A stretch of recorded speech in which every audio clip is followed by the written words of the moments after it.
They told themselves it was holy ground, a place where heaven brushed the earth, before 1943, in the small, forgotten towns of Georgia.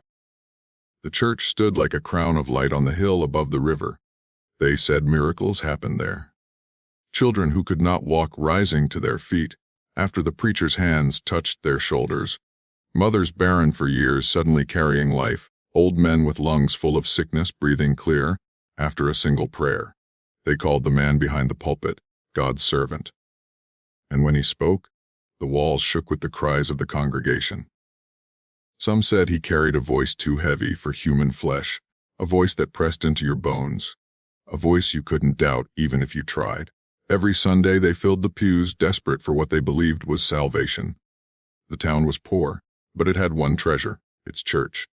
Families starved, crops failed, wars sent sons away. But the church gave them something stronger than bread or harvest. It gave them hope. And hope is a dangerous thing when placed in the wrong hands.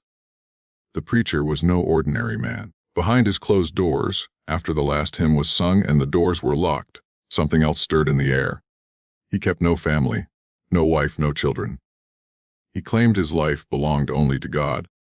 But some whispered that late in the night, they saw dim candlelight flicker from the basement windows. They said the choir never truly stopped singing. Sometimes, in the still hours after midnight, the wind carried voices that should not have been there. But no one dared question him. He had healed their bodies. He had given them signs. And when someone is convinced they have seen a miracle, doubt becomes treason. Then came the decree of 1943. The government needed the river. They would flood the valley and drown the town, replace the homes, the shops, the schools with water. People wept, not for the buildings or the farms, but for one thing alone, the church. The church that had made them believe they were chosen. The church they thought could not die. And yet, within months, its steeple sank beneath rising water. The town scattered, but their eyes were always turned back to the lake, whispering the same thing. If miracles lived there, then miracles cannot drown. For 30 years the lake slept. Its surface mirrored the sky, perfect and unbroken, hiding the town below. Generations grew up knowing only its quiet, never suspecting that beneath the still water the church remained. A drowned skeleton of stone and wood, a place once radiant now swallowed by darkness. People said the town had vanished, but it was not the town they missed. It was the sermons, the hands that healed, the promise of something beyond the ordinary. Fishermen were the first to speak of it. When the moon cut silver across the water, they said they could hear the faintest strains of a choir, carried up from the lake's depths. Sometimes a song would form a melody so precise, so human, that the hair on the back of their necks stood. Then it would vanish. No fish, no wind, no living being could explain the sound. Candles would drift to the surface, and crucifixes, intact, floated like ghostly boats. And every time, the authorities denied it. They laughed, they confiscated evidence, or dismissed witnesses as drunk. Yet the stories persisted, whispered in basements, in kitchens, in the shadows of abandoned homes. The lake became more than water. It became a memory trapped in liquid, a secret that refused to die. Families told their children not to go near it, but curiosity is stronger than fear. Some would watch the surface for hours, straining for any sign that the church beneath had not surrendered. And sometimes, the surface would ripple as if something moved under its skin, as if the drowned walls, the sunken pews, and the forgotten altar had begun to breathe. No one understood why it remained silent for so long.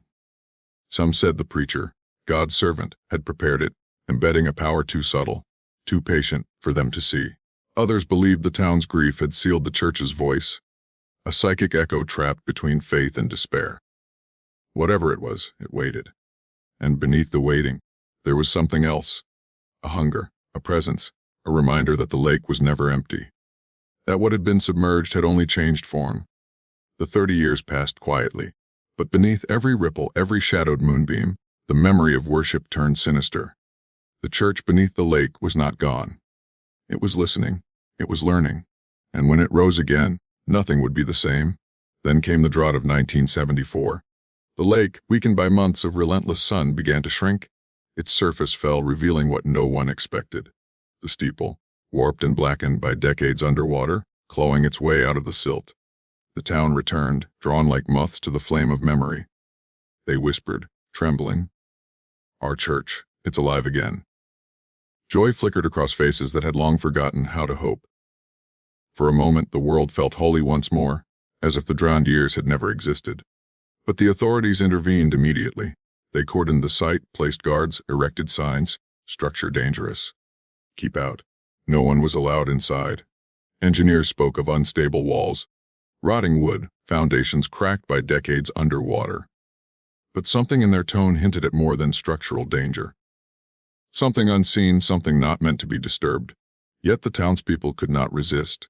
Even from outside the fences, they saw what the lake revealed: the altar, blackened and strange, the windows broken but whispering shadows, the faint outline of the preacher's pulpit. And some swore they could hear the faint echoes of sermons carried across the dry air, the preacher's voice deeper, older, resonant, touching the bones of anyone who listened too closely. Children began to speak of dreams. Vivid, intoxicating dreams, of walking into the church, of being welcomed by a warm, commanding presence. Animals refused to approach the edge of the water. Dogs whimpered, birds circled the perimeter, their calls unnatural, hollow. A sense of waiting pressed down on the town. The church was not just risen. It was alive with purpose, with a plan that no one could yet comprehend. Men and women tried to rationalize it. "It's just old wood," they said. "Old superstition." But the disappearances began not long after. People walking home late would vanish, leaving only footprints leading to the lake's edge. Witnesses described faint lights moving inside the cordoned church, shadows bending where no walls should bend, and a voice that called softly, insistently, into the night. Something had returned, something patient, something that remembered the faith of a town and the hands that once served it. And beneath every step, every heartbeat, there was a warning: what had been sacred could not be trusted, and what had been drowned was only biding its time. The first to vanish were animals. Cats, dogs, even the livestock grazing near the lake, disappeared without a trace.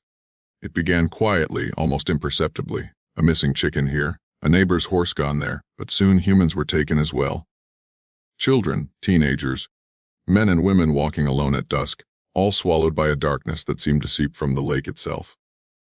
Those who saw it described a pull, subtle but undeniable, like gravity shifting, tugging them toward the water.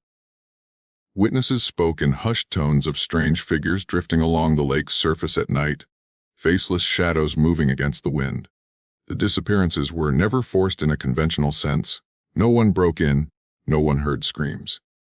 The victims would simply walk toward the church, as if drawn by some command that bypassed reason.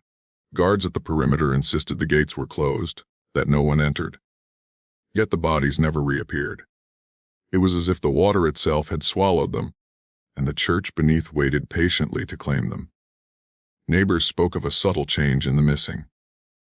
Hours before vanishing, they would become eerily calm, detached from the world around them. Parents found their children standing at the lake's edge, whispering prayers in a language they did not know. Friends saw loved ones staring for hours at the darkened steeple, eyes glazed, skin cold to the touch. Those who tried to intervene were met with resistance, not physical, but a mental weight, a pressure on thought and will, as if unseen hands were redirecting them. One night, a fisherman dared to row near the church's edge. He described a strange sensation, like the water was alive, rippling against his boat with intent. Shapes moved beneath the surface, human forms, suspended, rising slowly, then sinking again, and a voice echoed from somewhere deep, commanding, soothing, almost paternal, "Come closer, you belong here." The man fled, but the next morning, he noticed something terrifying. The footprints he had left in the mud were gone, completely erased. The water had rewritten the past, and the church had watched. Even the guards began to change. Some disappeared, others refused to speak of what they'd seen.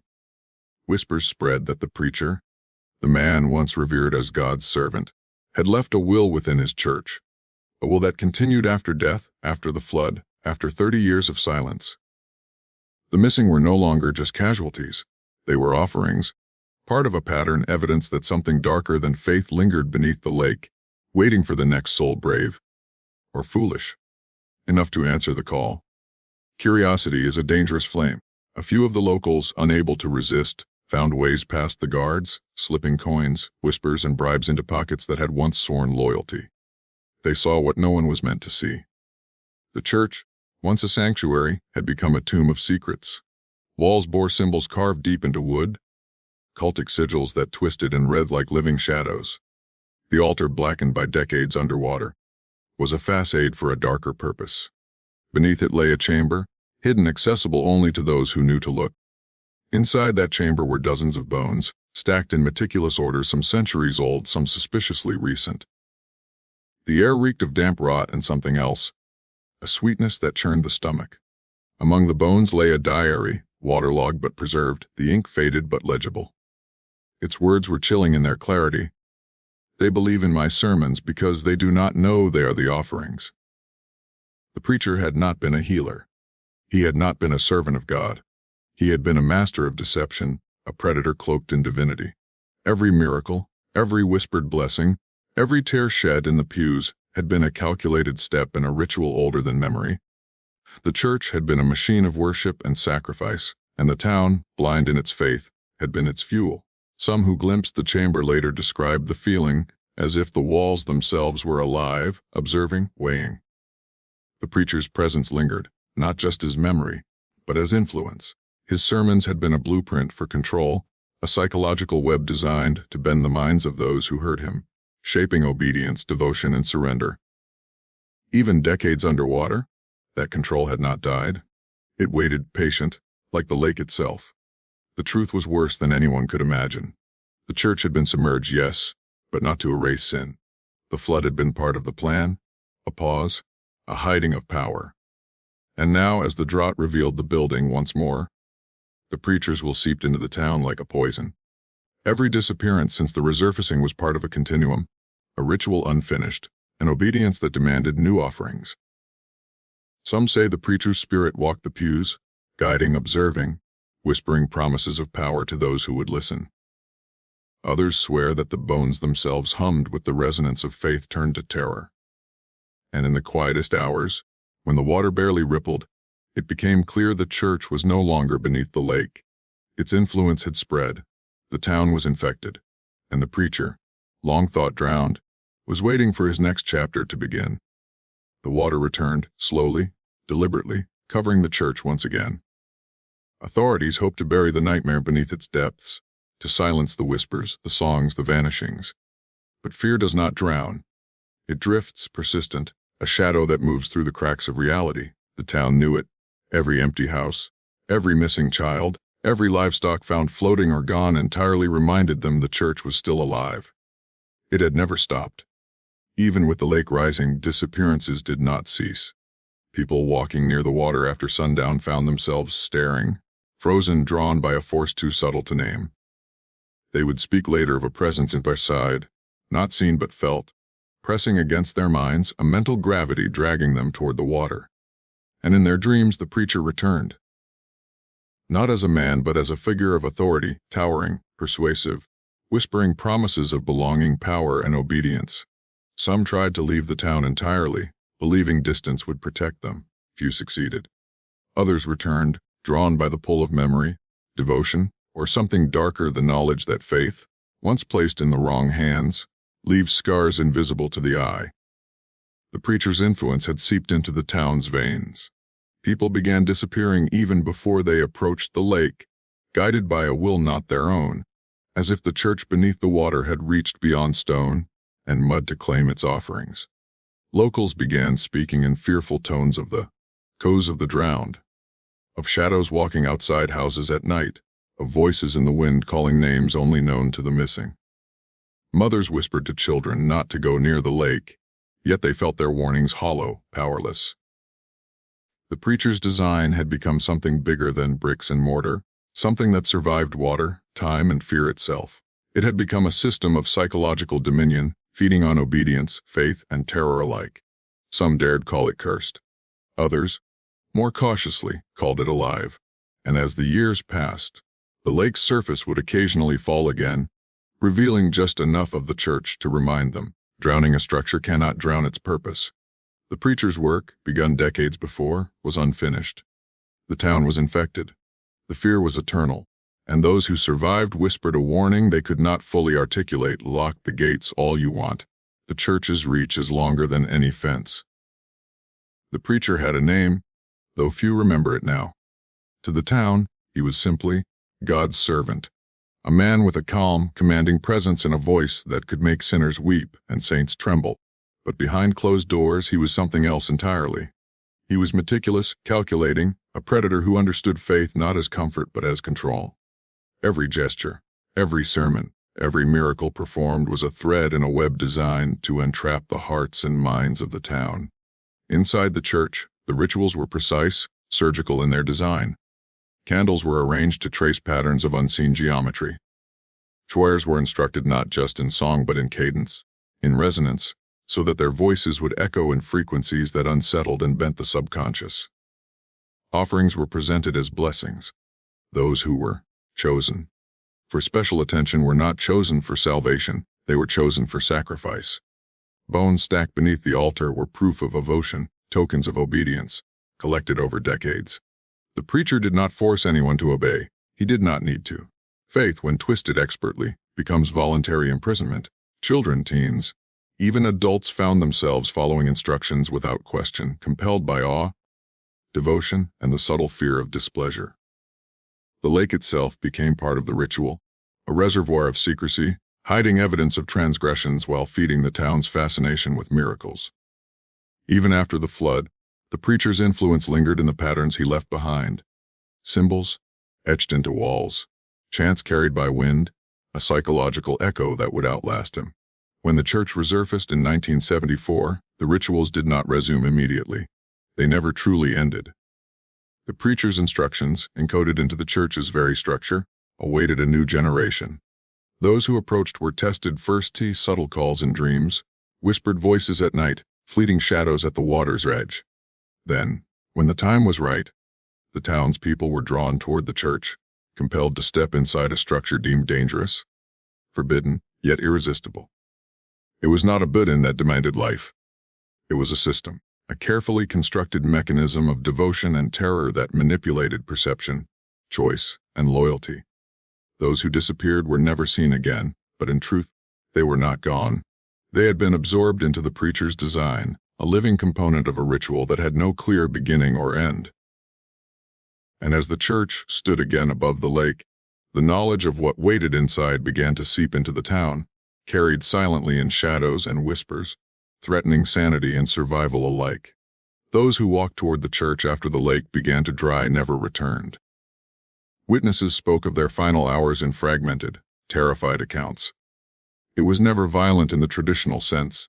There were no screams, no struggle, no signs of a fight. Instead, there was a pull, a subtle, irresistible force that seeped into the mind and body, bending will without consent. People reported feeling compelled to walk, slowly at first, then with a strange urgency, toward the blackened doors, their steps guided by something unseen.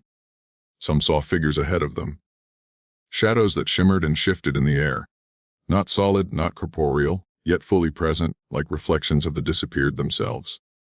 These shapes mirrored gestures, whispered phrases, beckoned with empty eyes, and somehow, those who followed never questioned the reality before them. The lapid seemed to stretch and warp, the once solid ground rippling like liquid, swallowing footprints immediately after they appeared. Time itself seemed to bend. Those who entered the church felt minutes stretch to hours, hours into days, though the world outside remained unchanged. Inside, the air was thick with damp rot and incense, a combination both nauseating and intoxicating. The walls pulsed with shadowed shapes. The floorboards seemed to breathe. Victims often described feeling watched by eyes that were everywhere yet nowhere, sensing the preacher's presence long after the man himself was gone. Some heard whispers in languages they did not know, phrases that clawed into memory and refused to leave. Fear mixed with awe, a twisted reverence that locked their minds and hearts into submission. Bones and symbols, old and new, lined the hidden chambers beneath the altar. Every missing person became part of this grotesque architecture, a living or spiritual extension of the preacher's plan. A diary discovered later described his intent in chilling clarity. They surrender willingly. They become my instruments, and do not resist, and in that obedience they are perfected. The victims' thoughts, their prayers, their fears, all became threads woven into the preacher's enduring ritual, a tapestry of control that could not be destroyed by water, fire, or time. Those who survived glimpses of the scene said they felt forever altered, haunted by a presence that lingered long after leaving. Their minds were marked, like the lake itself had etched the preacher's influence into memory. And the worst terror of all, the church was patient. It did not need to act quickly. Decades could pass, and when the time was right, it claimed what it was owed, again and again. Eventually, the authorities decided the only way to end it was fire. Not water, not barricades, but fire, a cleansing blaze meant to reduce the church to ash, to eradicate whatever had survived beneath decades of sediment and silence. The fire was enormous, consuming the steeple first, then the pews, the altar, the walls that had held centuries of secrets. Flames roared as if the building itself fought, bending light and heat in unnatural ways, flickering with shapes that resembled faces screaming silently. Smoke rose like a black shroud, covering the lake and drifting into the town, carrying whispers only those attuned could hear. Yet even as the fire burned, disappearances continued. Some people vanished in the streets while the church was engulfed, others at the edges of the lake. It became clear that destruction of the physical structure did not destroy the preacher's influence. He had never been bound to timber or stone. His presence, his will, his mechanism of devotion had seeped into the town, into the minds of those who had been faithful, those who had resisted, and even those who had never approached the church. Eyewitnesses described seeing shapes within the flames, figures stepping from the burning walls with uncanny precision, their eyes hollow yet intent. The lake bubbled as if in protest, sending ripples across the surface in patterns too ordered to be random. Fire may have destroyed the church above water, but the foundations of the ritual, the bones, the chamber, the symbols, were layered too deeply, and the preacher's design had already spread beyond the building. The victims, drawn by obedience, fear, or fascination, continued to vanish, guided by a force no one could see and no one could resist. Even after the fire, whispers lingered. Children awoke screaming, claiming to see the preacher standing at the water's edge. Older men spoke of dreams that dictated their movements, and women said they felt a tug, an invisible hand drawing them toward places they could not consciously choose. The town, once confident in the finality of destruction, realized too late that the preacher had transcended his earthly form. The church's death had been only ceremonial. The ritual was alive, adaptive, patient. It became evident that some knowledge, some power, could not be burned away. The preacher's obsession, his design, and the obedience he had cultivated endured. Fire destroyed the walls, but it did not erase the architecture of the mind, the manipulation woven into decades of devotion and terror. And so, the town continued to live in fear, understanding that some horrors do not die with the structures that contain them. They migrate, mutate, and wait for the right moment to claim what they are owed. After the fire, the lake receded further. Dry earth replaced water, revealing silt-streaked remnants of the church's foundation. But the drying lake did not bring relief, it brought terror. Those who wandered near the exposed ground reported seeing movement in the dust, subtle and deliberate, like shadows that had mass but no shape. Footprints appeared and vanished, leading toward hollowed-out sections of the old church's foundation. And then, people began disappearing again, faster, more frequently, as if the ritual had adapted, seeking new offerings in the absence of its old home. First vanished were the youths, drawn by curiosity and a sense of nostalgia. They would walk alone, following faint, rhythmic sounds, sometimes a hymn, sometimes whispers repeating their names. The ground beneath them seemed to pulse, responding to their presence. Those who saw the vanishings described forms rising out of the lakebed like mist, human yet distorted, beckoning with hands that were sometimes skeletal, sometimes impossibly long. Victims did not resist. They approached, hypnotized by a presence that seemed to bypass fear entirely. Adults disappeared next, men and women about their daily lives, suddenly frozen, staring at nothing, then walking toward the lake or the remains of the church as if compelled. Some were last seen standing at the edges of cracks in the dry earth, leaning into invisible currents, whispers lacing their ears, voices both paternal and commanding. One man, an elder who had survived the fire itself, later described a sensation of being welcomed by the preacher, as though obedience itself offered protection, while defiance would be punished silently, invisibly. Even animals reacted. Dogs would howl at the lakebed's edge, refusing to cross certain lines, and birds circled in precise patterns above the silt. Those who tried to intervene felt a weight pressing on their minds, subtle but insistent, guiding them to stand back or look away. Attempts to track the disappeared yielded nothing. No bodies, no traces, nothing except distorted memories of sound, shadow, and movement. The town slowly realized the worst truth. The preacher's influence was not confined to a building or to water. It had seeped into the land, into memory, into instinct. The lake drying had not ended his power, it had released it. The missing were no longer only within walls or underwater. They were in transition, absorbed into a system of control that no one could fully perceive, only experience. And those who survived watched, haunted, knowing that each disappearance was only another step in a cycle that would never stop. The vanished did not simply disappear. They became something else, extensions of the preacher's will, vessels in a ritual that transcended flesh. Locals who glimpsed them, or imagined glimpses, spoke of figures drifting near the lakebed, partially formed, partially ephemeral, as if they existed between life and another dimension entirely. Faces were recognizable yet wrong, features stretched or hollowed, eyes unseeing yet aware of everything. Movements were slow, deliberate, like shadows rehearsing obedience, carrying out actions they had no memory of choosing. Some victims were seen walking in circles around the old altar, tracing the sigils carved decades earlier, their lips moving in murmured chants that were older than anyone could understand. Children, particularly, were said to float slightly above the cracked silt, their expressions blank, their hands lifted as if conducting a silent choir. Adults followed, echoing gestures, forming a procession that no one dared interrupt. It was neither cruel nor kind, it was precise, methodical, ritual perfected over generations. The townspeople began noticing patterns. Each disappearance coincided with subtle environmental shifts, ripples across still pools in the drying lake, odd gusts of wind carrying indistinct sounds, shadows forming against walls where none should exist. Survivors claimed the air seemed heavier near the lake, pressing against skin and bone, guiding thoughts away from resistance and toward compliance. Even those who had never entered the church felt the pull, as if the preacher's reach had grown, roots into the collective psyche. Some victims were reported to appear in dreams, their voices whispering the preacher's doctrines.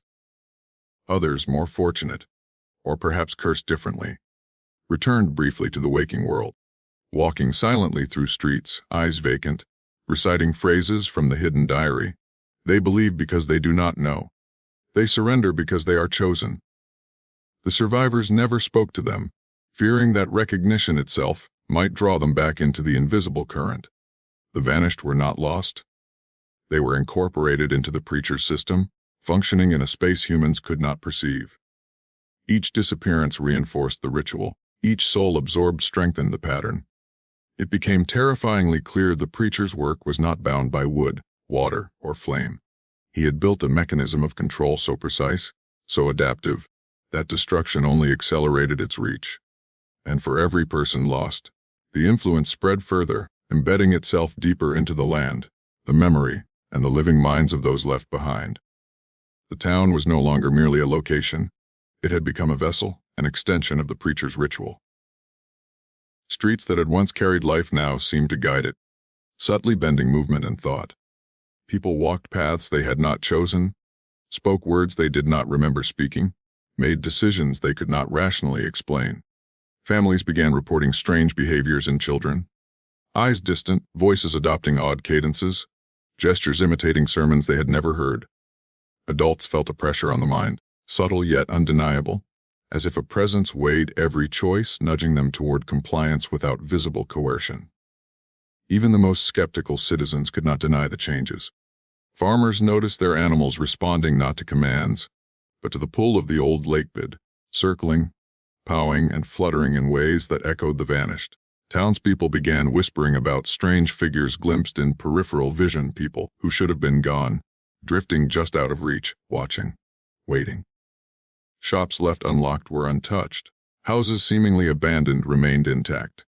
It was as if unseen hands had dictated every pattern of human action, guiding some toward disappearance, others toward passive observation. Rumors circulated that the preacher's influence had spread into the very air, embedding itself in sound and light. The wind whispered phrases incomprehensible yet compelling. Sunlight fell in patterns on cracked pavement that mimicked sigils from the church. Even shadows seemed to obey a hidden geometry. Those who ignored the pull felt it more keenly, a gnawing sense of unease that could not be shaken.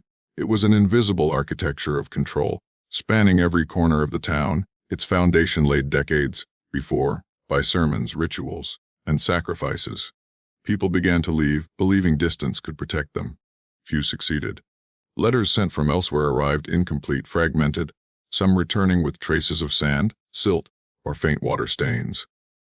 Those who remained felt the town itself hum, vibrating in quiet resonance with the submerged church and the preacher's enduring will. Friends and family spoke less of normal life, more of what they observed in others.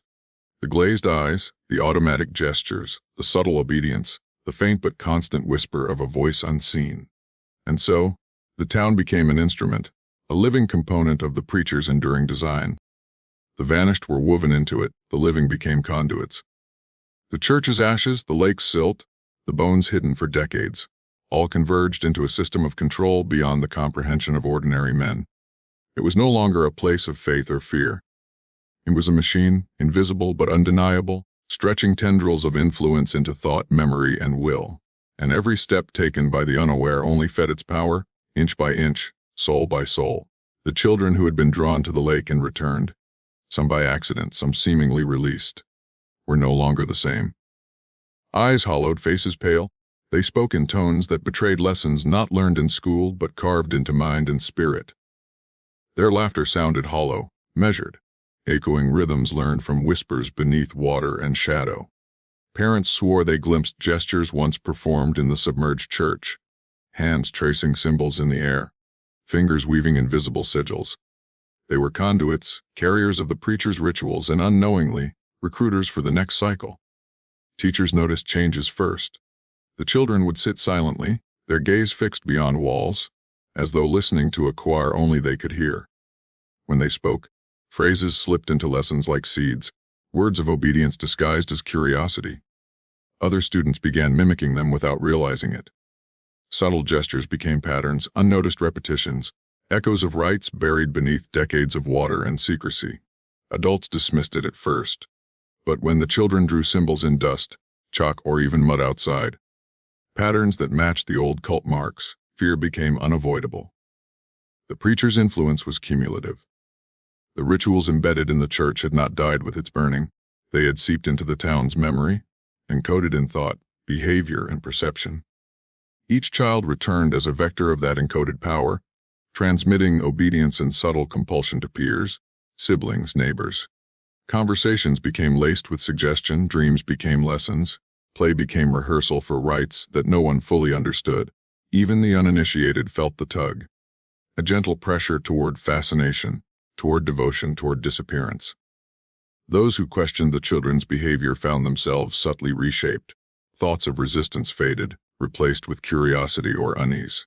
Some experienced vivid dreams of the preacher's sermons, hearing phrases like, "You belong," "You are chosen," "Do not resist." Adults who tried to intervene felt a mental weight pressing against their judgment, bending attention, dulling resolve. The preacher's work had extended beyond the drowned structure into cognition itself. Obedience became a subconscious reflex, not imposed by force, but cultivated over decades with precision. By the late 1970s, the town realized a terrifying truth: the youth were not merely affected. They were active participants in a system older than memory, unseen and unstoppable. Each generation became a living instrument of a ritual that no fire, no flood, and no human intervention could dismantle. And beneath every street, every household, every school, the preacher's unseen architecture waited, patient, insidious, eternal. As the lake receded, the exposed silt became more than land. It became a stage, a ritual ground. Adults who had survived decades of fear found themselves drawn to it at twilight, some by memories, others by an irresistible pull they could not name. They walked as though compelled, feet tracing patterns in the soft earth, that mimicked the preacher's old sigils. Sometimes they would stop in perfect alignment with the foundations of the sunken church, hands rising unconsciously, reciting phrases they didn't remember learning. It was as if the preacher had built the town itself into a mechanism, a template for obedience now fully active. Those who resisted felt the weight first in the mind, subtle but insistent, like invisible fingers pressing against thought and will. The silt beneath their feet seemed to pulse, echoing their heartbeat, guiding motion, predicting resistance, correcting deviation. Some described visions, flickering shadows of the vanished, floating above the cracked earth, gesturing, murmuring, beckoning. Adults who approached too closely would vanish quietly, leaving behind nothing but disturbed earth and faint echoes of chanting. Neighbors who witnessed these disappearances could do nothing. The pull was not merely physical. It was mental, predatory, irresistible. Every disappearance followed a pattern, though no one dared speak it aloud. First, fascination, a draw toward the lakebed, the sight of ruins, the faint whisper of old sermons. Then, compulsion, unresisting obedience, walking into the ritual patterns without fear. Finally, integration, absorption into the preacher's system, their minds and bodies folded into the visible machinery of the cult. The process was precise, repeated, perfected over decades. It did not require violence, compliance alone was sufficient. Even after the fire and years of submersion, the preacher's influence had grown. Adults reported dreams of the church as if it existed both above and below ground, burning yet intact, inviting, commanding, containing secrets that called to the deepest parts of the mind. The vanished were no longer victims. They were participants, facilitators, and teachers to those yet to disappear. Their existence, now spectral and physical, reinforced the system, ensuring the ritual continued without interruption. By the end of the 1970s, it became evident. The preacher's work was complete in one sense. The town was no longer a collection of independent humans. It was an instrument, a living extension of the submerged church, and the dry lakebed had become its stage. Every movement, every decision, every disappearance was part of a pattern invisible to ordinary eyes, but unmistakable to those who had seen even a fragment of the truth. Resistance was futile, observation was dangerous, and obedience had become instinct. Amid the silting ruins, something unexpected emerged: fragments of the preacher's diary, preserved against all odds. Waterlogged pages, blackened edges, faded ink, but the words, carefully chosen, deliberate, precise, remained legible. Locals who discovered them spoke of a chill running down their spine, as if the preacher himself hovered over their shoulders. The diary did not merely record history, it instructed, guided, and shaped. Each line was a blueprint, a ritual manual disguised as confession, whispering commands to those who dared read it. One passage read, "Faith is obedience, obedience is sustenance, and sustenance is eternal. They will come to me willingly, and in their surrender, they will be perfected." Another detailed the steps of a ritual that manipulated perception, bending time and choice, ensuring compliance before any conscious decision could occur. Those who handled the diary reported subtle changes in thought, compulsions, obsessions, even faint auditory hallucinations echoing the preacher's voice. Reading it became both fascination and peril. Knowledge came at the price of vulnerability. The diary seemed almost alive. Sections would appear to shift, words rearranging themselves, symbols previously unnoticed emerging between lines. It acted like a conduit, connecting past rituals with present events, guiding those walking the dry lakebed toward patterns of disappearance. People who read it unconsciously followed instructions, moving in ways they could not explain, echoing behaviors of the vanished. Even those who had never seen the church were affected, drawn to its remnants as if the preacher's will had seeped into the land itself. It became terrifyingly clear the preacher's influence was now codified in text, in symbol, in memory. The diary did not merely record, it enforced. Each discovery, each handling, accelerated the cycle of disappearances, allowing the vanished to remain active participants in an invisible system. Communities began to notice subtle correlations. Those who spent time near the diary or even whispered its words aloud were often the next to vanish. Curiosity itself had become a vector for the preacher's control, ensuring the survival of his ritual beyond death, beyond destruction, beyond reason. By the late 1970s, the town had grown silent in a new way. Fear was no longer reactive. It was anticipatory. Every glance at the dry lakebed, every shadow along cracked pavement, every whisper of wind was now measured against the diary's guidance. The preacher's architecture of influence had completed another layer. It had transformed the town into both sanctuary and trap, ready to claim those who ignored the signs and to integrate them into a system older, darker, and more persistent than anyone could imagine. By the early 1980s, the town was no longer simply inhabited, it was complicit. Streets, homes, schools, and marketplaces moved in rhythm with the preacher's unseen design. Simple choices became guided gestures. Conversations laced with subtle cues nudged behavior without conscious awareness. Neighbors who once argued now agreed without reflection. Children repeated phrases that mirrored the diary's rituals. Adults mimicked movements once performed in the submerged church. The town had become an organism, with every person functioning as a living node in a network of control stretching decades into the past. Even those who had never approached the lake or touched the diary felt the influence. Dreams were not random, they were rehearsals, reinforcing obedience, imprinting the preacher's will on the subconscious. Some dreamed of being welcomed into the church, voices calling their names, hands extended, and upon waking, felt compelled to visit the exposed lakebed. Their steps, unnoticed by themselves, traced precise geometries. They moved like extensions of a machine, walking rituals their minds did not yet understand. Disappearances continued, following patterns too exact to be coincidence.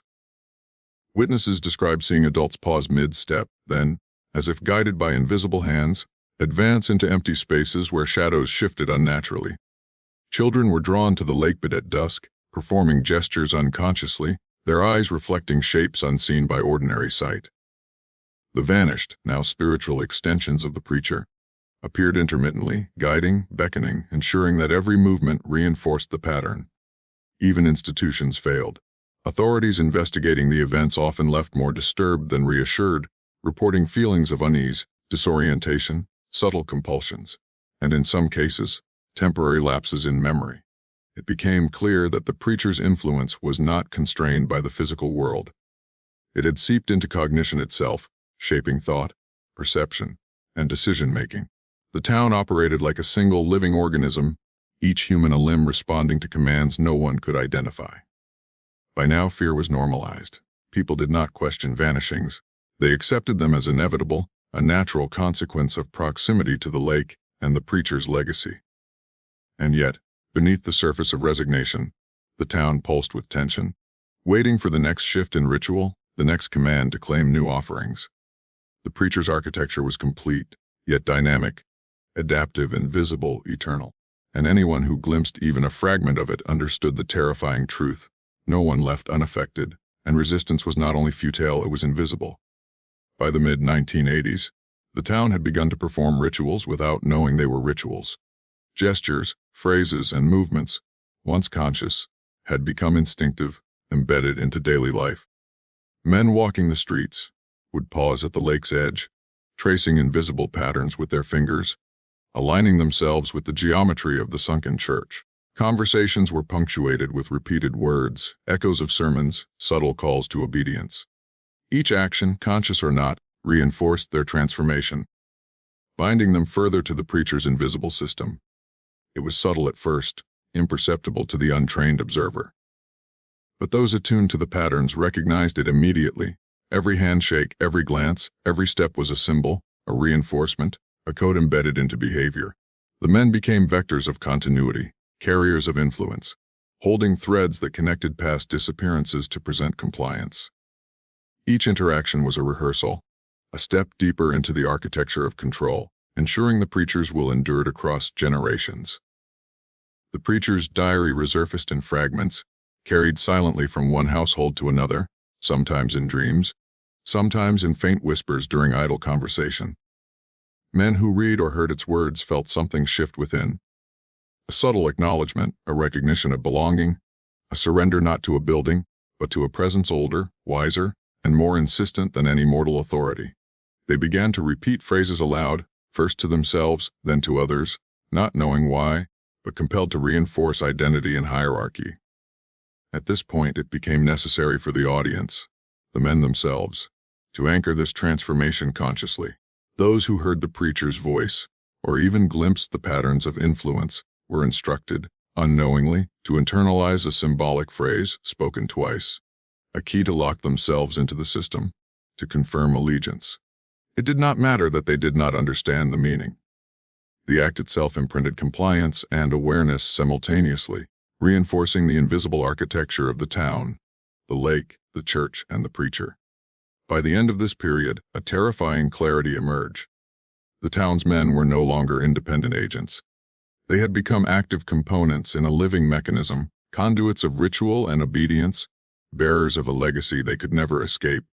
The preacher's influence was complete in mind, body, and behavior. Resistance, once conceivable, had become impossible. And in that realization, every man became both witness and participant, locked into a system whose design was invisible yet absolute, eternal yet adaptive. The preacher's influence was not constant. It was cyclical, synchronized with the lake itself. During periods of drought, when the water receded and the dry silt revealed the remnants of the church, the town became most vulnerable. The force that had been patient for decades stirred to life, its pull stronger, its commands sharper, its reach more irresistible.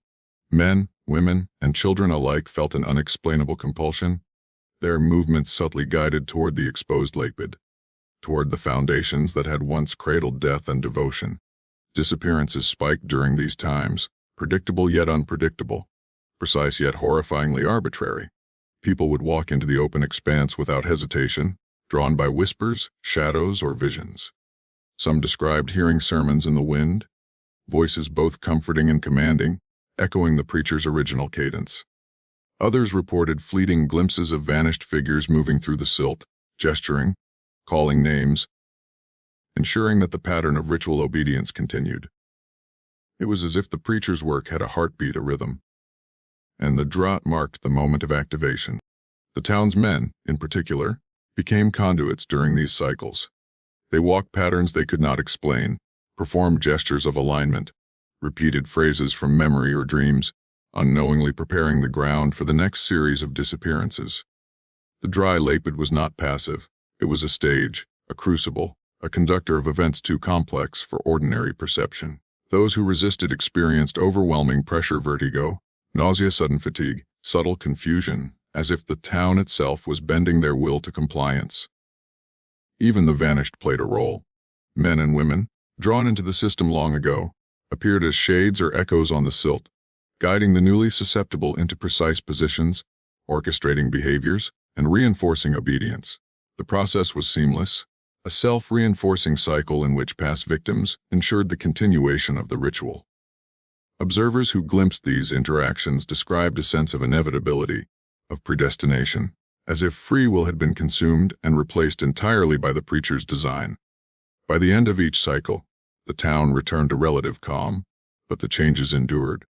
Memories shifted, subtle compulsions remained, and the next drought promised another round.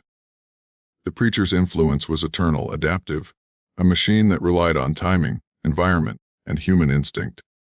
The dry lakebed had become both altar and conduit, a place where obedience and disappearance intersected, and where the town itself, knowingly or not, perpetuated a system older, darker, and more enduring than any law, any fire, any flood could ever hope to dismantle. During the droughts, when the lakebed lay bare and the preacher's influence surged, the boundary between the vanished and the living became disturbingly thin.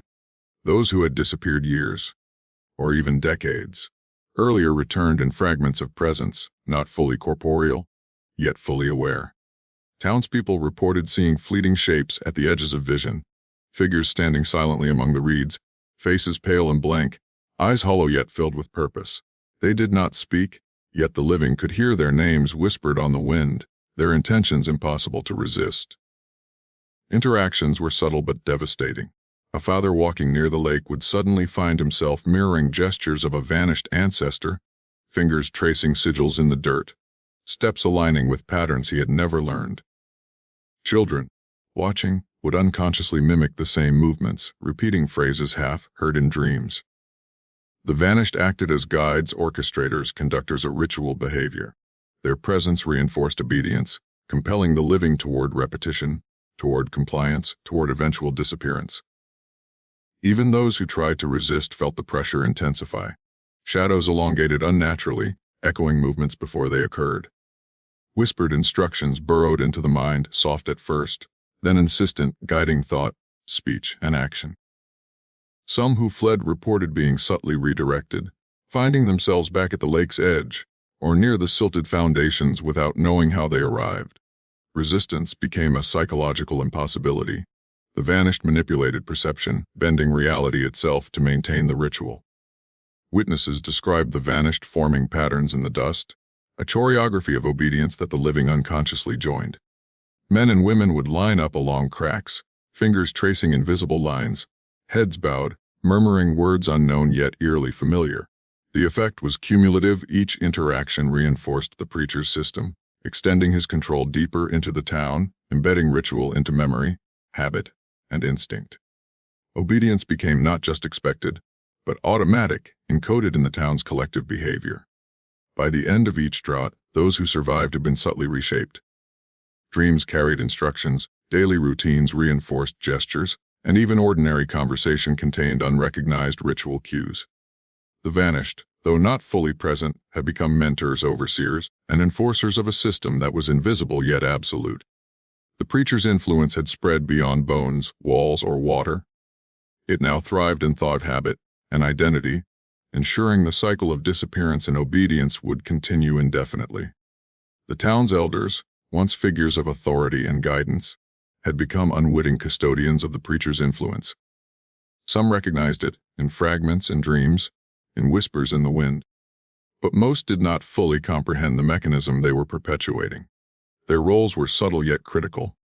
They maintained the appearance of normalcy while reinforcing the patterns of obedience established decades ago. They ensured that rituals, small, unconscious, symbolic, continued through the routines of daily life. At dawn, elders would walk along paths tracing invisible lines, following the geometry of the sunken church without realizing it. Their gestures, their steps, even their speech, echoed practices handed down through memory and habit, strengthened by decades of repetition. Children observed and unconsciously learned. Adults mirrored them. Every act, no matter how mundane, became a ritual, a reinforcement of the invisible architecture that the preacher had created. The elders were guardians, vectors, conduits. They ensured continuity even without understanding their part. Some elders attempted resistance, questioning dreams or strange disappearances, yet found themselves subtly compelled to compliance. Thoughts shifted, priorities realigned, and subtle compulsions guided actions back into line. It was as if the town itself had rewritten their minds, reprogrammed them through decades of observation, fear, and subtle suggestion. Even dissent became part of the ritual, a mechanism to perfect obedience, proving that the preacher's influence was beyond confrontation. It was adaptive, invisible, inevitable. The vanished occasionally interacted with the elders, guiding behavior or testing obedience. Subtle cues, gestures, whispers, even fleeting visions reinforced roles and hierarchies established long before. Elders, without conscious understanding, became orchestrators, supervising rituals, subtly directing the living to patterns of disappearance. The preacher's diary, fragments of which resurfaced periodically, offered guidance, encoding the sequence of behaviors, ensuring that each generation perpetuated the system more efficiently than the last. By now, the town functioned as a single entity, its elders the central nodes connecting past rituals to present obedience. The lake, the dry silt, the burned church, the vanished. They all converged under the elders' unwitting leadership. Their complicity ensured the survival and growth of a system that had outlasted fire, water, and decades of suppression. The preacher's influence was no longer tied to a man, a building, or even water. It had become a living, adaptive organism, sustained by the very people who believed themselves its observers, yet were themselves instruments of its power. Outsiders rarely ventured into the town, but those who did quickly discovered that the influence was not confined to the residents. Travelers, surveyors, and curious passers-by reported subtle, unexplainable phenomena await on the mind, whispers in the wind, fleeting shadows at the edge of vision. At first, they dismissed it. Perhaps fatigue, perhaps imagination, but the pull intensified with proximity to the lake, to the dry silt, to remnants of the church. It was magnetic, invisible, unavoidable. They would arrive thinking themselves in control, unaware of the invisible architecture guiding each thought and step. Children might appear at the edges of the road, eyes distant, murmuring words that did not belong to their own language, gestures tracing symbols in the dirt. The outsiders, sensing significance without understanding it, were drawn into mimicry, repeating phrases or movements unconsciously. The preacher's system opted them subtly, weaving them into patterns it had been refining for decades. Disappearance followed a rhythm, a sequence orchestrated with precision. Some outsiders vanished in plain sight, their absence leaving only disturbed ground and faint echoes of sound. Others were integrated, returning briefly to the town as conduits, performing gestures or repeating phrases they did not remember learning. They became instruments of the system, reinforcing ritual for the next wave of the living. The cycle, once confined to the town's inhabitants, now extended outward, a ripple of influence that preyed on curiosity, disbelief, and human instinct. Those who resisted felt increasing pressure on body and mind. Compulsions became unbearable movements compelled, attention diverted, perception subtly warped. Some experienced auditory hallucinations, voices whispering directions, urging compliance, reminding of inevitability. Others saw shadows stretching unnaturally, pointing, guiding, reinforcing the patterns. Resistance was not met with force, it was redirected, internalized, converted into submission. The preacher's architecture adapted, turning hesitation into obedience, fear into ritual. By the late 1980s, it was clear the preacher's work had grown beyond any building, any lake, any physical ritual. It had become a living system capable of recruiting, controlling, and absorbing outsiders. The town, once the epicenter, was now a hub of influence with tendrils reaching outward. The vanished, the elders, the youth, all functioned as components in a network designed to perpetuate obedience and disappearance. Curiosity was no longer innocent, it was the key to integration. The first step in a system older, darker, and far more intelligent than any who encountered it could comprehend. Once outsiders became part of the town's invisible system, the transformation was swift and absolute. Consciousness itself bent, subtly at first, then irreversibly. Thoughts they believed were their own were overwritten by compulsion. Instincts realigned to mimic the patterns they had unknowingly observed. Speech, gesture, posture, every aspect of behavior began to reflect the preacher's design. They became conduits, carriers, nodes in the living architecture of obedience. Resistance faded into confusion, then into compliance. Dreams became the first vector. At night, outsiders dreamed of the church submerged and aflame at the same time, of corridors filled with shadows of the vanished, and of whispered instructions in languages they could barely comprehend. They woke compelled to repeat these movements, to recite these phrases aloud, to align their bodies along invisible geometries, dictated by memory they had never consciously acquired. Curiosity became ritual. Recognition became obedience. Fear became participation. The preacher's influence infiltrated memory. Outsiders forgot where their own intentions ended and where the system's demands began. A simple glance at a child walking along the dry lakebed could trigger instinctive compliance. Steps retraced, fingers tracing invisible symbols, words murmured without understanding. Those who tried to resist were subtly redirected, nudged into alignment, as if the town itself were a living organism guiding them. Attempts to flee were rare. The pull was too precise, too subtle to even be recognized as coercion. The more they integrated, the more they became extensions of a system that had existed for decades, spanning fire, water, drought, and time. Each outsider reinforced the preacher's invisible architecture, adding their consciousness to the network, feeding obedience into patterns that ensured the survival and perpetuation of the ritual.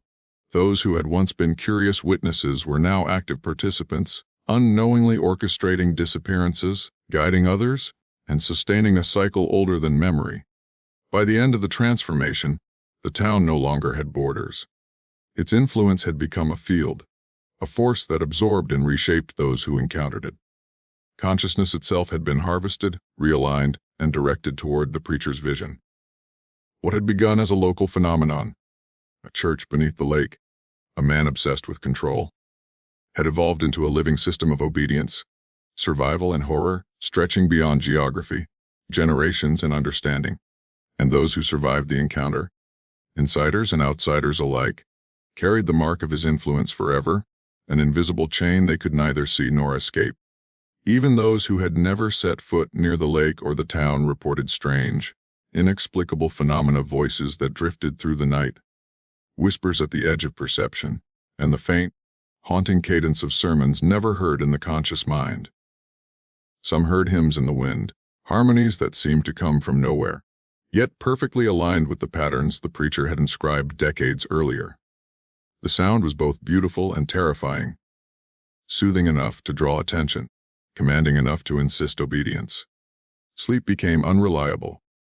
Those exposed to these distant echoes awoke in compulsion, walking, gesturing, or speaking words they could not account for. Names of the vanished surfaced in conversation, symbols appeared in scribbles, and rituals were performed without awareness. The preacher's influence had extended beyond physical borders, converting curiosity and perception into vectors for the continuation of his system. Even memory itself was suspect. It had become a medium for instruction, a tool for manipulation, a mechanism for expansion.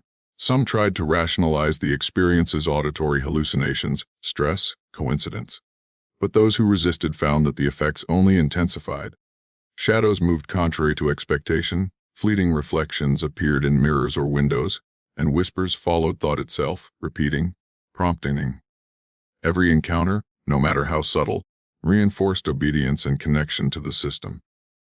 Those who ignored it eventually acted in ways that aligned with the preacher's influence, unaware that their autonomy had already been compromised.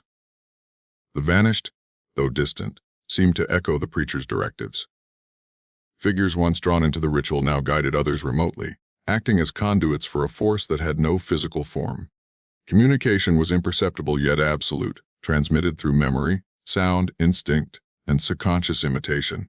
Each person affected became a living extension of the preacher's control, perpetuating rituals, reinforcing obedience, and ensuring the survival of a system that had long outgrown its origin.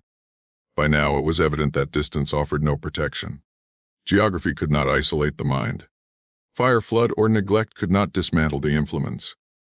The preacher's sermons, once delivered in a small church beneath the lake, had evolved into a pervasive architecture of control.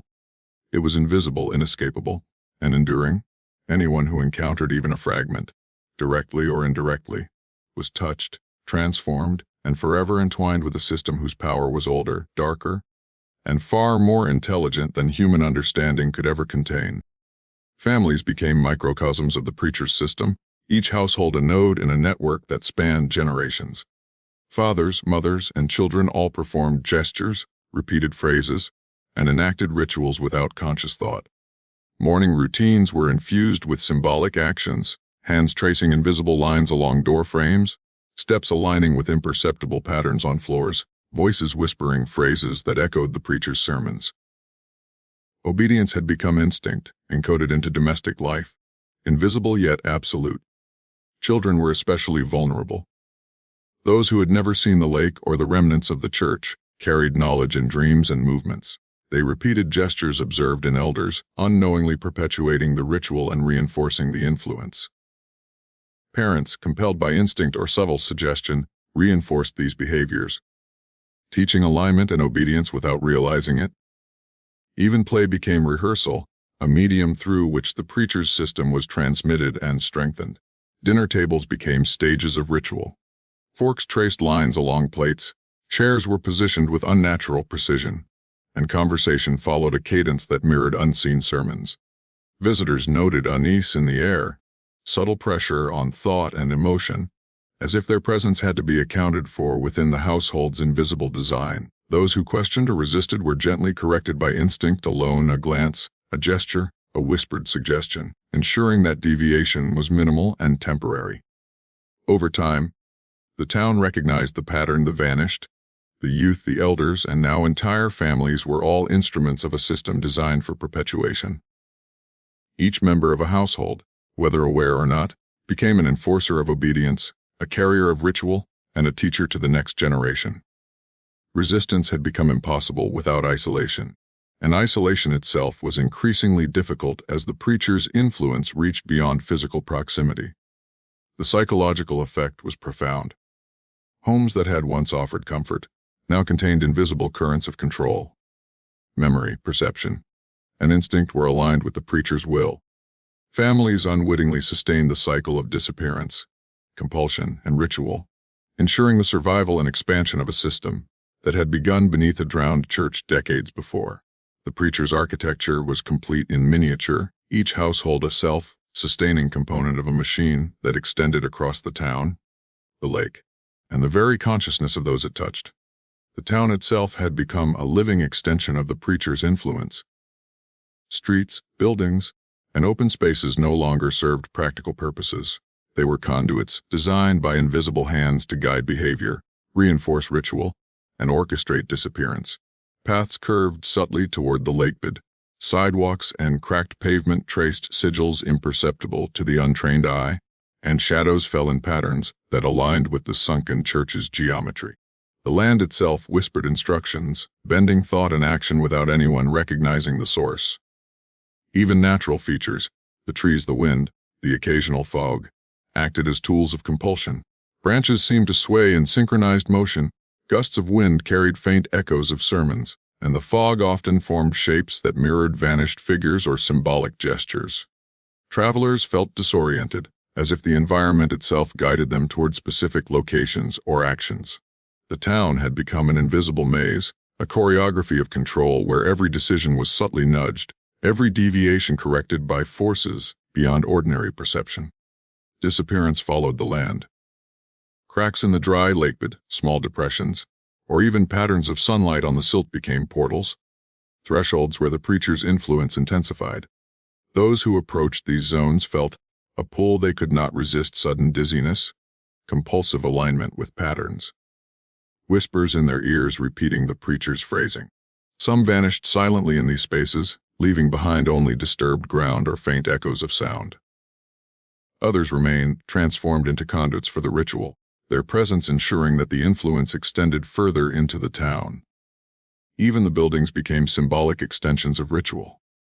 Foundations aligned with the geometry of the old church, windows reflected light in patterns that echoed sacred sigils, and floors retained echoes of gestures performed decades before. Movement within these spaces was constrained not by walls, but by invisible architecture, guiding behavior, shaping thought, and reinforcing obedience. The preacher's system had transformed the town into a living, adaptive organism, using every natural and man-made feature as an instrument of control. By now, it was clear the town itself was not merely a setting. It was a tool, a stage, and a participant in the preacher's enduring design. Geography, architecture, and environment had been co-opted, bending perception, instinct, and decision toward ritual. The vanished, the living, the elders, the youth, all operated within this invisible system. Resistance was inconceivable. Awareness only reinforced the mechanism, and the preacher's influence, originating from a church beneath a drowned lake decades ago, had grown unstoppable, a living force encoded into the land, the town, and the minds of all who entered. Despite decades of compulsion, a faint awareness began to stir among some of the town's residents. Not clarity, never clarity, but a flicker, a sense that their actions were not entirely their own. Men and women noticed subtle repetitions in their routines, gestures that did not feel fully voluntary, thoughts that seemed borrowed from another mind. It was a half-formed horror, the knowledge that they were instruments, yet unable to resist playing their assigned roles. The realization was terrifying because comprehension alone brought no relief. Dreams became mirrors of this awareness. Those who glimpsed it saw the vanished, the dry lakebed, and the remnants of the church all converging in impossible geometries, whispering instructions in tones both familiar and alien. They woke with a disquieting certainty that their bodies, their voices, and even their intentions were not entirely theirs. Resistance was tempting, fleeting. But every attempt triggered subtle correction, a gentle nudging back into alignment by instinct, by environment, or by the invisible presence that had been shaping the town for decades. The elders sensed it first, the ones who had been most involved in perpetuating the preacher's architecture. They noticed hesitation in gestures, delays in speech, fleeting doubts in children's eyes. They whispered to one another in secrecy, sharing fragmented observations that the town was aware, in some small measure, of the influence that bound it. Yet fear paralyzed action. Awareness did not equal liberation. It amplified vulnerability. Those who realized too much became easier targets for the cycle of disappearance, drawn to the lakebed, or guided by the vanished with ruthless precision. Even those less conscious of the influence felt unease in subtle ways. Patterns in the wind, reflections in puddles, irregular shadows. These cues triggered instinctive compliance or panic, reinforcing the preacher's invisible system. Observation itself became dangerous. Awareness was a double-edged sword, providing glimpses of truth while simultaneously pulling the mind deeper into submission. The very act of understanding invited manipulation, as if cognition itself had been folded into the preacher's design.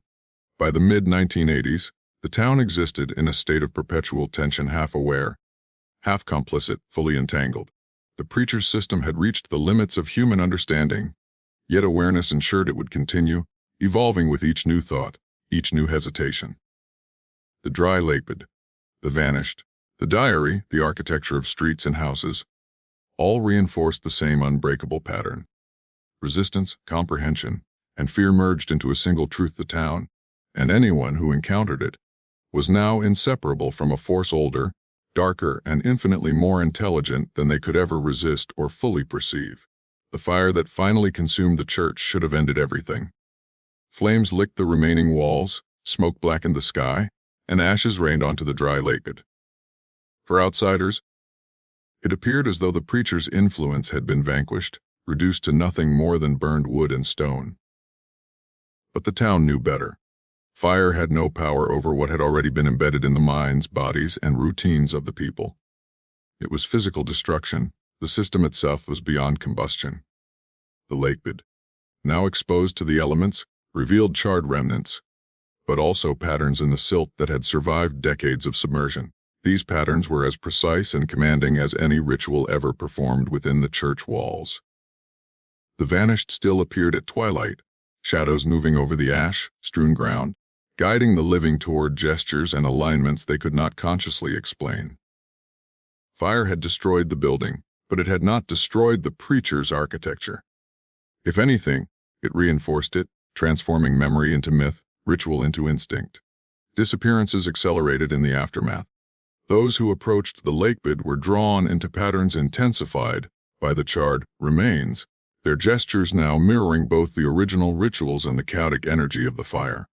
Children and outsiders alike performed movements automatically, hands tracing the burnt outlines of altars, feet aligning with cracked foundations, voices repeating phrases half remembered, half imagined. The preacher's system, though no longer tethered to a building, had grown freer, more adaptive, spreading faster, embedding deeper. Even the elders, who had once guided compliance through subtlety, found themselves both participants and victims. The fire had burned fear into their memories, strengthened compulsion in the youth, and awakened latent tendencies in the town itself. Shadows and echoes multiplied, shaping thought and perception, reinforcing obedience. What had been partially invisible became perceptible only as pattern and inevitability. The preacher's influence now operated through absence as much as presence, using memory, fear, and instinct to maintain control. By the end of the fire, a chilling realization settled over the town: destruction had not ended the system, it had perfected it. The preacher's architecture was now entirely abstract, existing in minds, gestures, habits, and memory. The vanished, the youth, the elders, the families, they were all active components of an invisible machine, a force older and more cunning than any man. Fire had not liberated the town. It had forged a new, more terrifying permanence, ensuring that the cycle of obedience, ritual, and disappearance would continue indefinitely beyond walls, beyond water, and beyond human comprehension. After the fire, disappearances became even more deliberate, more precise, and far more unsettling. The town no longer relied on the submerged church to guide its rituals. The dry lakebed, charred remains, and invisible architecture of influence sufficed. Adults and children alike were drawn into the patterns with mechanical regularity. Witnesses described seeing neighbors vanish in full view, their steps slowing, their gestures aligning perfectly with invisible sigils, before fading as if absorbed by the very earth beneath them. The vanished played an integral role. Shadows and echoes moved deliberately, guiding those at the lake bed into positions that had been rehearsed countless times in dreams, gestures, and unconscious movement. Men, especially, seemed to act as anchors, reinforcing alignment for others, while children unconsciously mimicked movements from decades-old rituals. Even those who tried to flee found themselves subtly redirected, nudged by invisible hands or compelled by the weight of instinct shaped over generations. Resistance had become not only impossible, but unthinkable. Observers began to notice terrifying patterns. Disappearances followed geometric layouts that mirrored the preacher's original design's angles, distances, spacing, and orientation aligned with perfection. It was a choreography unseen yet unmistakable, as if the town itself had become an extension of the preacher's mind. People vanished at intervals corresponding to natural cycles: sunrise, dusk, lunar phases, reinforcing the rhythm of the ritual. There was no randomness, only the perfection of the system that had been refined for decades. Even outsiders were not immune. Surveyors, travelers, and newcomers who lingered at the lakebed or explored charred ruins were drawn into alignment, their actions mirrored by those already absorbed. Some disappeared silently, leaving no trace. Others returned briefly, performing gestures and movements to reinforce the next sequence of disappearances. It was a system that fed on observation, compliance, and compulsion, perpetuating itself without intervention, invisible yet complete. By the early 1990s, the town's history of disappearances had become a living memory, a ritual in motion, and a mechanism beyond disruption. Fire, flood, or time could not dismantle it. The preacher's influence now operated entirely through cognition, habit, instinct, and interaction. Disappearance was no longer just a physical act. It was a product of the town's collective participation, a system in which every living and vanished person played a role. The preacher had transcended death, destruction, and water. His architecture of control now existed as a living, breathing, invisible organism that could never be stopped. Survivors carried the preacher's influence like a shadow, heavy, invisible, and unshakable. It was not just memory that haunted them. It was instinct, compulsion, and obsession. Even those who had never touched the lakebed or seen the church felt the pull of alignment, echoing gestures, repeating phrases, or unconsciously walking patterns they could not explain. Awareness brought no comfort.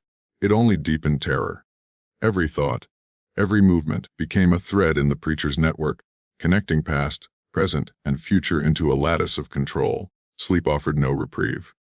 Dreams reinforced ritual, replaying sequences of disappearance, alignment, and obedience. Survivors awoke compelled to repeat actions from dreams, their hands tracing invisible symbols, feet following precise geometries, voices murmuring phrases their conscious mind did not recognize. The mind itself had become a tool, a medium for the preacher's will, shaping behavior and perception even decades after his physical presence had ended. The vanished remained ever present. Survivors would catch glimpses at the edge of perception, figures moving in corners of rooms, shadows aligning with gestures, or brief flashes of movement across streets and lakebeds. These reminders reinforced compulsion and compliance. The vanished were both observers and enforcers, their presence subtle yet absolute. Even in solitude, survivors could not escape the architecture of ritual. They were integrated components, conduits of the system, forever reinforcing the preacher's influence. The most terrifying consequence was realization. Survivors understood, in fragments, that their choices were no longer entirely their own. Autonomy was an illusion, resistance was invisible and fleeting. Families, neighbors, and even the most rational minds had become vectors of ritual, their behavior guided by instinct and compulsion rather than conscious decision. Every human interaction, every movement, every thought contributed to the continuation of the system, ensuring that obedience and disappearance persisted as inevitable outcomes. By the late 1990s, the town's survivors were both prisoners and instruments, forever bound to a system whose architecture extended beyond walls, water, fire, or time. The preacher's influence had transcended the physical, embedding itself into consciousness, habit, and instinct. Survivors carried both fear and complicity, knowing that every glance, gesture, and decision might reinforce the pattern of control. The cycle was no longer about a church, a lake, or a man. It was about the living and the invisible system that bound them all in perpetual, inescapable obedience. By the turn of the millennium, The preacher's influence began reaching beyond the town's boundaries. Neighboring communities reported strange, almost imperceptible shifts in behavior. Men walking in patterned steps along familiar streets. Families performing daily routines with ritualized precision. Children repeating phrases they could not have learned. These were not mere coincidences. They were echoes, extensions of a system that had evolved from the submerged church decades earlier. Travelers who had interacted with the town unknowingly carried rituals with them, subtle habits that influenced others. Gestures traced in the air, phrases murmured under breath, and alignments with physical space spread like invisible contagion. The preacher's system, once localized, had become a living network, adaptive and invisible, capable of influencing those with no prior exposure. Entire households in nearby towns adopted the patterns unconsciously, their actions guided by the same instinctual pull that had governed the original town. Disappearances followed as naturally as breathing. Children wandered toward shadows or unexplored paths, drawn by instincts shaped by distant influence. Adults found themselves compelled to repeat movements observed in casual contact, aligning bodies with invisible geometries, repeating words without awareness of their meaning. The vanished, though now scattered, continued to reinforce the ritual, guiding behavior and ensuring the perpetuation of the cycle. Observers often noticed patterns but could not intervene. The system was too sophisticated, too subtle, and too deeply embedded to be disrupted by rational action. Even law enforcement and authorities from outside the town were not immune. Investigators reported fatigue, vertigo, and disorientation when examining areas affected by these subtle extensions of ritual. Compulsions emerged in thought and movement, and some officers vanished under circumstances they could not explain. The preacher's system had become self-propagating, a field of influence capable of recruiting, converting, and controlling anyone who interacted directly or indirectly with its network. By the early 2000s, it was clear the preacher's work had transcended geography, fire, and water. His influence no longer required the church, the lake, or even the original town. It had become abstract, pervasive, and persistent, embedded in cognition, habit, instinct, and environment. Communities unknowingly participated, shaping the system, reinforcing ritual, and perpetuating disappearances. The architecture of control had evolved into a living organism, and the preacher's presence, though physically absent, remained absolute, unchallenged, and terrifyingly eternal. The preacher's diary, long thought lost beneath the lake or destroyed in the fire, continued to surface in fragments, carried silently from generation to generation. Pages appeared in attics, basements, and forgotten drawers, discovered by children or adults who had no idea of the power contained within. Each fragment acted as a catalyst, an invisible key unlocking dormant compulsion, reinforcing ritual behavior, and guiding thought without conscious recognition. Reading was not required. Simply being near it invoked patterns, gestures, and alignments that perpetuated the system. The fragments contained instructions, sketches, and coded sermons, an architecture of influence written in language both explicit and symbolic. Children traced symbols in the margins without knowing why. Adults memorized phrases that seemed meaningless, only to repeat them instinctively at precise moments. The diary operated as a medium for the preacher's will, transmitting knowledge and compulsion across time, embedding ritual in minds, behaviors, and instincts long after the original author had vanished. Even those who dismissed the diary as folklore or curiosity felt its effects. Its presence triggered dreams that reinforced alignment, compulsion, and obedience. Shadows and echoes in rooms containing fragments often moved differently, guiding gestures, steps, and attention toward imperceptible points in space. Observers, unaware of the system, became participants simply by proximity. The diary was not a book. It was a vector, a transmitter, a nucleus of the invisible architecture of control that had begun beneath a drowned church decades earlier. Families treated it casually, yet unconsciously honored its influence. Pages were traced, words repeated, and patterns performed, perpetuating the cycle across generations. Knowledge, instinct, and ritual became inseparable. Even distant towns that received fragments indirectly felt subtle changes, gestures, alignments, phrases, and disappearances echoed the original town's patterns. The diary's reach was exponential, its influence undetectable yet absolute, capable of converting curiosity into participation, observation into ritual, and memory into compulsion. By now, it was clear the preacher's legacy was no longer tied to geography, water, or walls. It existed in thought, gesture, instinct, and memory. The diary, fragmented and scattered, acted as both repository and transmitter, ensuring that the system endured, evolved, and expanded. Those who encountered it, knowingly or not, became part of an architecture of control older, darker, and far more intelligent than any human mind could resist. The preacher's presence, though absent, had become eternal. By the early 2010s, the town had become something more than human habitation. It had become a living organism of obedience. Streets, houses, families, and individuals were no longer separate entities. They were components in a vast, invisible system. The dry lakebed, the charred remnants of the church, and the vanished had all fused into a single, adaptive network, transmitting compulsion, ritual, and disappearance across bodies, minds, and generations. The town itself breathed the preacher's influence. Every movement, every gesture, every word was synchronized with invisible rhythms. Children aligned instinctively, elders directed unconsciously, and even newcomers who ventured too close found themselves absorbed into the system. Disappearances continued with eerie precision, as if the town anticipated the next individual to be claimed. The vanished guided the living, and the living reinforced the vanished. An endless cycle, self-perpetuating and impossible to disrupt. Resistance was not merely futile, it was invisible, erased before it could manifest. Observation was no protection. Visitors noted patterns, coincidences, or odd behaviors in families and neighbors, yet awareness only deepened the compulsion. Minds adjusted instinctively, bending thought and gesture to fit the invisible architecture. Memory became ritual, instinct became obedience, identity merged with the system. Those who understood the town's truth found themselves powerless to intervene.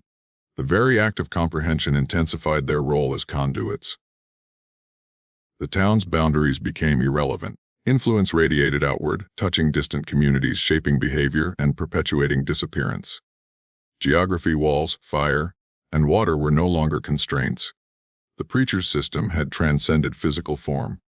It was abstract yet tangible, psychological yet mechanical, invisible yet absolute. Every person who encountered it, knowingly or not, became part of an organism that was both living and eternal, feeding on compliance, fear, and unconscious participation. Ultimately, the town had transformed into a machine of human behavior, an organism with infinite adaptability. Its purpose, embedded for decades, was singular: perpetuate the preacher's influence, ensure obedience, and orchestrate disappearance. The system had survived fire, flood, drought, and decay. It had grown beyond walls, beyond water, beyond comprehension. And those who entered, residents or outsiders, were bound to it forever, locked into cycles they could neither escape nor fully perceive. The preacher's will had become an organism, alive in minds, bodies, and patterns, eternal and unassailable. The story does not end with fire, with the lake, or with the passage of decades. It ends in inevitability. The town, the vanished, the elders, the children, the outsiders, even the fragments of the preacher's diary. They are all threads woven into a single, unbroken tapestry of control. Disappearance is no longer an event. It is a process, a constant and ever-present outcome. The preacher's influence is no longer a man, a church, or a ritual. It is a force, a field, a living organism that permeates mind, body, and instinct. Those who survive carry it with them. Every gesture, every thought, every instinct is subtly guided, a reflection of a system older than memory and far beyond comprehension. You cannot escape it by leaving the town or avoiding the lakebed. Its architecture is spread through generations, through families, through contact, through observation. Awareness does not liberate, it intensifies. Knowledge of its existence only reinforces its power, embedding obedience deeper into the self, shaping behavior, and preordaining the path of the next disappearance. The vanished are not gone. They are guides, enforcers, and extensions of the system. Shadows at the edge of perception, echoes in memory, whispers in the wind. They move among the living, shaping action, reinforcing ritual, ensuring that the cycle never falters. Those who resist are absorbed in subtle ways, converted into conduits, unknowingly sustaining the architecture of control. Every step, every glance, every breath becomes a repetition, a reinforcement, a testament to a force that is eternal, adaptive, and absolute. The fire that burned the church left ashes. but it did not destroy the system. The drowned church left water, but it did not sever the network. The preacher is gone, yet his will persists. It exists in the alignment of thought, the echo of memory, the instinctual gestures of families, elders, and strangers alike. It exists wherever compliance and observation intersect. It is invisible, inevitable, and eternal. And so the town continues. Disappearances occur, ritual continues, and the preacher's influence grows stronger with every passing generation. Fire, water, and time have failed. The system is perfected. And the chilling truth remains: the architecture of control is everywhere, older than memory, beyond destruction. And it will endure long after those who witness it are gone. Every person touched by it is already part of it, already obeying, already entwined in a pattern they cannot see and cannot escape. The preacher's work, begun beneath a church drowned in water, has become something far greater than a man, a ritual, or a place.